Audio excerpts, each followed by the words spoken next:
today is Sunday and today is Easter Sunday and we decided nga magbudol fight later sa dinner since kay wala man mi nag-beach karon guys. So kabalo ko daghan kita ko karon sa beach. So mas gi-prefer na mo nga dili mi sa balay mag Easter Sunday, then simple celebration na pud namo sa birthday ni Markin adtong last Holy Friday. After preparation, mag-adto mi sa church diba? So first and foremost akong gibuhat guys, napapalit ko banana leaves, balik 15 pesos. So ako siyang giugasan, no, nakita man ninyo, no. Then mga panakot ako na pong gi-prepare. So as much as possible gamay ra gid kay dapat among magasto. So gi-prepare na ako mga panakot guys. Una ang garlic worth 5 pesos.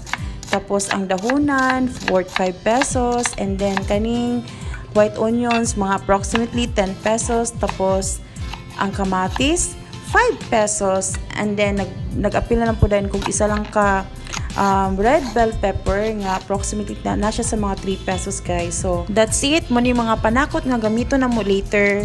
After preparation sa mga panakot guys, gi-prepare na po din ako ang among bangus nga isa lang ka buok nga makita gyapon na mo sa kitchen, no, worth 165 akong pagpalit ani last week. So and okay ra pud kay ni siya guys, kay gamay lang pud kayo may magbudol fight kami sa mga bata akong auntie. So okay na gid kay fights na gid kayo. After malimpyuhan nato atong bangus guys, ato na din siyang i-prepare sa aluminum foil, and of course manok siya kuwaig himbis kay mas lami man gid ang bangus nga nahimbis guys. Aminin nyo bisan sa prito lami gid kay bangus nga nahimbis. So butangan na nako siya mga panakot on top, of course na asin and mo gyapon wala tay black pepper guys. So okay ra gyapon na kay lami gid kay bisan salt lang.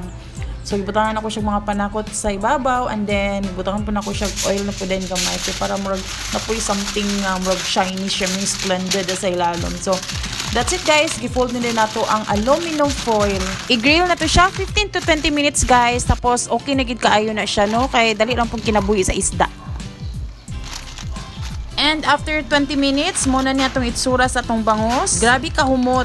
Baho palang daan. Grabe, murag pila naka-rice itong hulot ani. Ug mo gining nakaganahan ako ba. Once nga magsugba ta, tapos aluminum foil na to, kamog manorish ang yung kalami, ang yung kahumot, ang yung smoky taste, di ba? After sa bangus guys, i-prepare na po dahil nato atong grilled shrimp.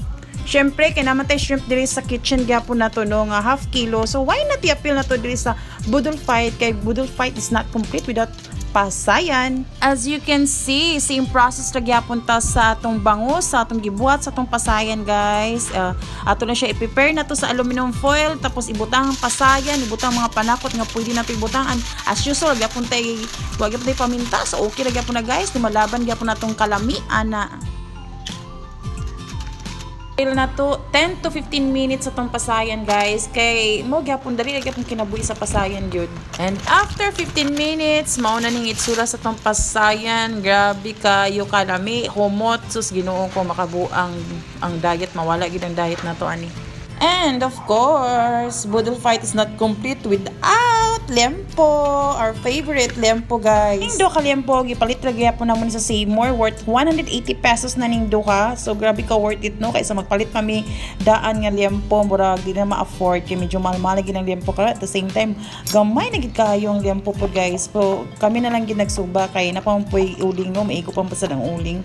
So mura na siya guys, basic lang siya nga timpla, asin, ahos, kalamansi, agbutangan ako oyster, soy sauce, then that's it. Butang po din ako siya brown sugar para pasamot sa kalami sa atong lempo.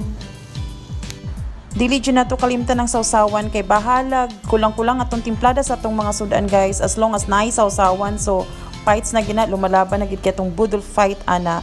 And atong rice giplaster na po na ako pinataas, ug ang pasayon wala na ko siya bungkaga kapag di siya magamo guys, kay kami ra biya magbudol fight balag daghan sobra. Ug ang lechon manok, nag-request ako mga anak sa lechon manok, so nagpalit na lang mi sa butoy. So beki naman butoys. Ug sa pika side giplaster na ko ang bangus na perti kalami. And next, pinaka paborito ng mo diri sa balay kaduwa sa lechon mao ang liampo guys.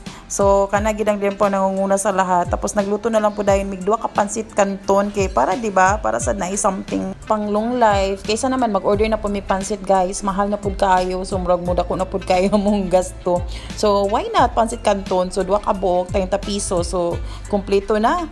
And then hapit pagid kay malimtan guys, kay ano ko nagi something nalimtan sa budol fight. So Ginoo ko nga mo ding alang-alang lechon, alang-alang crispy pata, medyo napagod gid siya guys, pero lami gyapon kayo na, no, lumalaban gyapon kay nimong budol fight. So muna niya mong finished product among Budol Fight. So, mga ta guys, and have a blessed Easter Sunday for everyone. So, mga ta. Happy birthday! Happy birthday!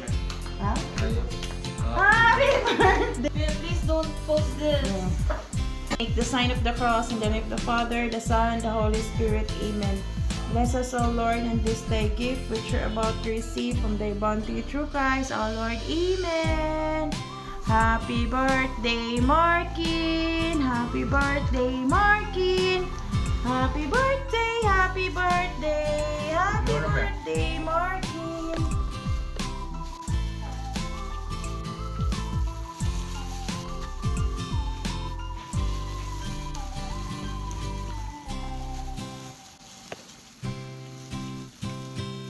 Favorite ko yun.